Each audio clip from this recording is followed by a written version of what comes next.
Congressman McCormick. We're going to get into this one.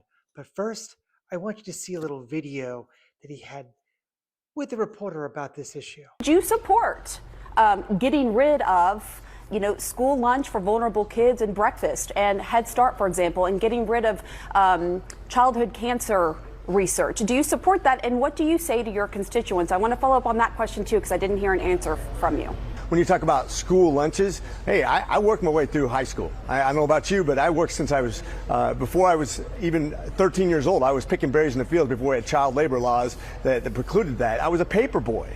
And when I was in high school, I worked my entire way through. You're telling me that kids who stay at home instead of going to work at Burger King, McDonald's during the summer should stay at home? Chef's kiss on that side eye of the reporter at the end. The man who seems to have missed the memo when it comes to the meaning of serving the public. Just when you thought you had seen it all, he pulls a rabbit out of a hat filled of ethics violations.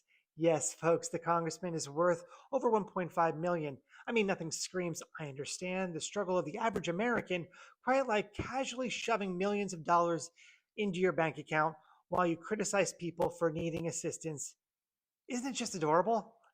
Now let's take a moment to talk about the delicious irony in our esteemed congressman's life.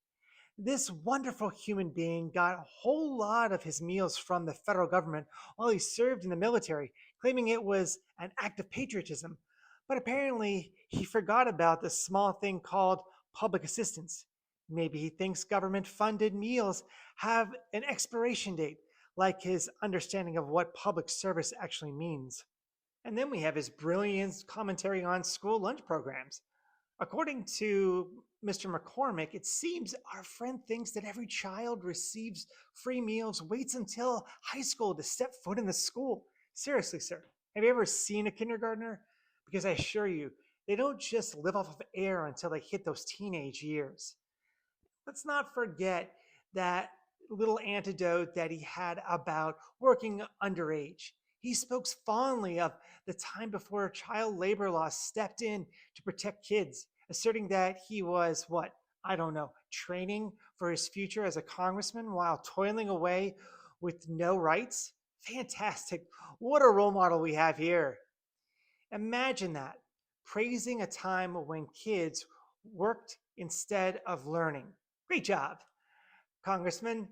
You really making a childhood dream come true with those nostalgic stories of exploiting young labor.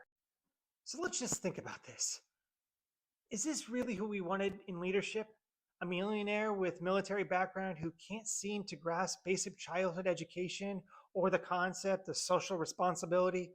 I don't know about you, but I'd rather have the lunch lady in charge than the man who thinks that child labor was just a fun little summer job.